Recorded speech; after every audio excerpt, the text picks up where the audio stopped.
Okay, everybody, Stephen Key here, and today I'm going to talk about something a little bit different. I'm going to talk about product licensing for startups. Usually we talk about product licensing to inventors and they're kind of going alone, but what about for startups? I think this is really important information because if you're thinking about starting a company, launching a product yourself, you really need to understand all the benefits of product licensing because it's another great tool that maybe you're not aware of. Okay, let's start at the very beginning. Product licensing, it's not new. It's been around, for over 200 years. In fact, I think one of the first patent that was licensed was back in 1790. And it was a manufacturing process. And that was licensed. So there's a long history of products or services that have been licensed to another company. So product licensing, people ask me all the time, Steve, what does it really mean? It's really quite simple. You come up with a product or service and you're going to rent it or license it to another company that's already in business. And when you license your knowledge or the process or a patent or anything that has value to a company, they're going to take it to market for you. They've got everything in place. They've got the manufacturing, they've got the sales and distribution, they've got the money.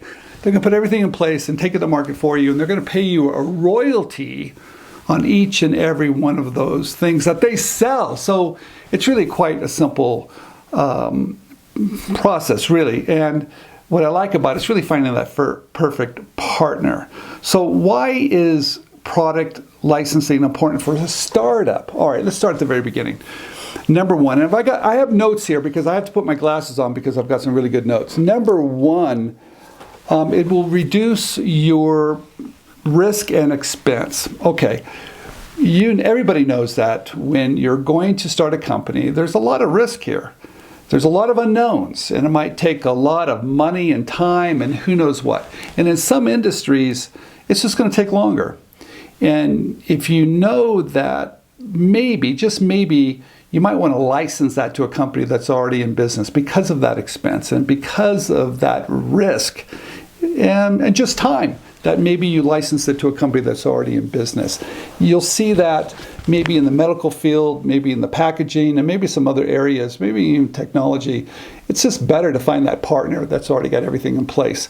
So number one, that might be a great way to look at product licensing if you're a startup because of the risk and the time and the expense is just too much and you cannot afford to do it. Okay, number two.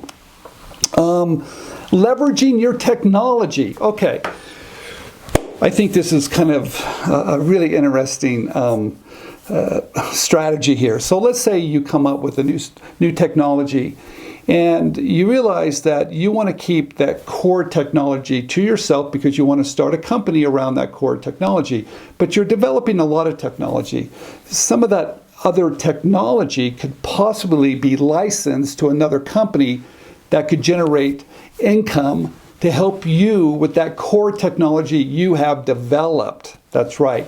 It's another way to generate some revenue to help pay for all the things that you're going to need with that core technology that you're going to launch.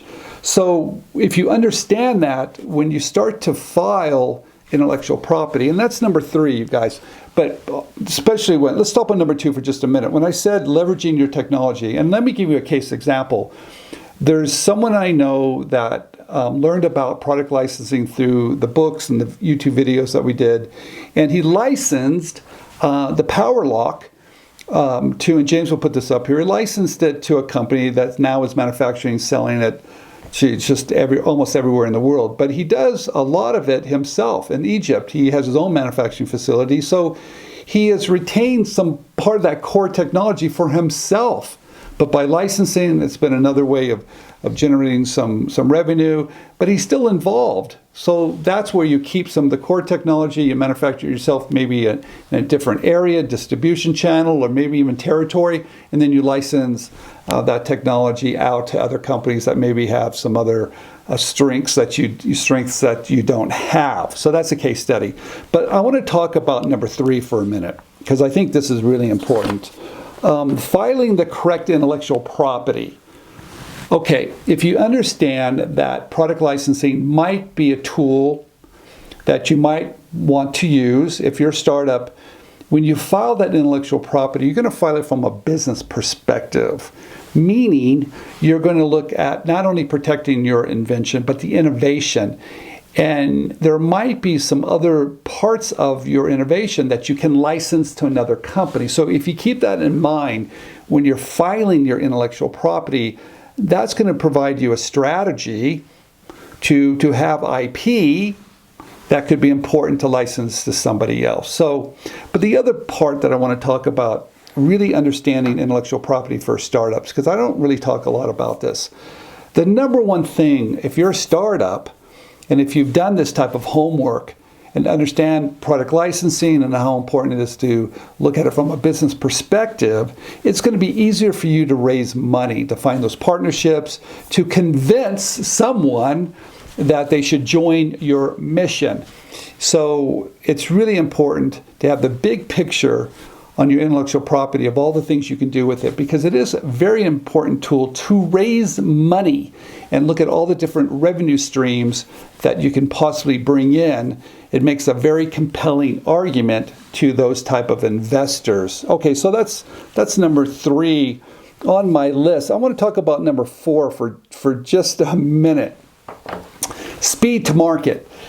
If you're thinking about starting a company and you've got a team and you're building a product or service, you might realize, geez, there's going to be a lot. I've got a great idea and there's going to be a lot of competition. Product licensing might be a faster way to bring that product or service to market by partnering with a company that's already has the shelf space that's already in the market. So if you have a technology or a service that you think is going to be copied very quickly, you might want to consider product licensing that out to a company, because it's so fast. It's one of the fastest ways to do that. If you're doing a startup, as everybody knows, it's going to take time and money and a bunch of other stuff. So this might be a faster way for you to get in the game, is to license your technology to a company that's already in the space. Okay, and that was number 4. All right, number 5. All right, as you know, you're a startup and you've raised some money and you have all your stakeholders, and for some reason it fails. And you know, there's a very good chance a lot of startups don't make it. So if you understand product licensing, that might be a nice way to exit out. That if you do fail, or you realize, hey, we're going to stop this, if you understand product licensing along through the whole process, you might be able to license it and recoup some dollars back to pay some of those stakeholders. So it's a really, it's a great, I would say, you know, I would hate for you to fail, but if it happens, you need a way to recoup some of those dollars that you have received from people, and that might be a great way to get that money back by licensing your technology to a company that's already in business, and then pay some of those stakeholders for that investment they've helped you to try to launch your new startup. Okay, so that's number 5. That's multiple exit strategies. Make sure you understand product licensing. All right, you guys, number 6 is my last one. Okay, intellectual property when you're a startup is extremely important. Like we talked about, it helps you raise money and it gives you credibility.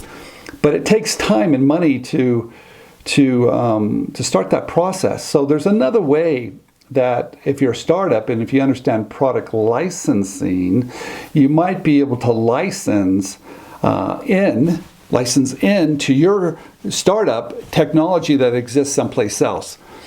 Now, we don't really talk a lot about this, but this is really a smart strategy.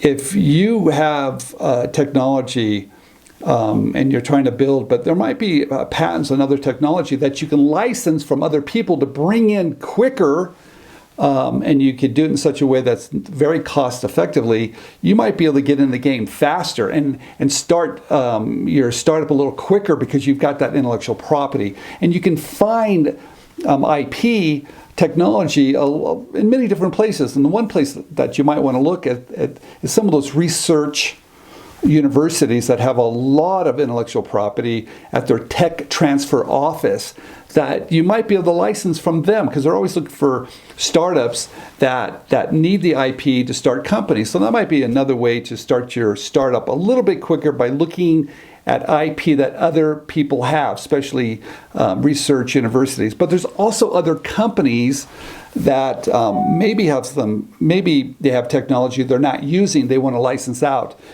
So look at licensing in, that's number 6, that could possibly help you license other technology to start your startup a little quicker, give yourself a little bit more of an edge, more credibility to raise those dollars that are extremely important if you're a startup. Okay, there you go. You guys, I talked quite a bit about how important it is to know about product licensing if you're a startup. This is Stephen Key. Thank you for watching this video.